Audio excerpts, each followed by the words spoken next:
Top quality और consistent performance के लिए सिर्फ सिल्वर पंप नाम याद रखना।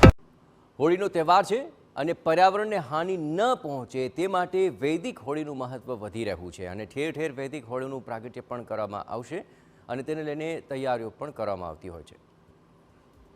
હોળીના ઉત્સવમાં વધારે વૃક્ષોનું નિકંદન ન નીકળે અને પર્યાવરણને પણ ફાયદો થાય તે દિશામાં પ્રયાસ હાથ ધરવામાં આવી રહ્યા છે।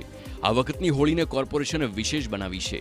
કોર્પોરેશને 7 ઝોનમાં 14 જેટલી જગ્યાએ વૈદિક હોળીનું આયોજન કર્યું। પર્યાવરણને સુરક્ષિત રાખવા પરંપરાગત હોળી કરતાં વૈદિક હોળી પર વિશેષ ભાર મૂક્યો, જેમાં હોળી દહન માટે લાકડાને બદલે ગાયના ગોબરના છાણા અને તેમાંથી બનેલ સ્ટિકનો ઉપયોગ કરાશે।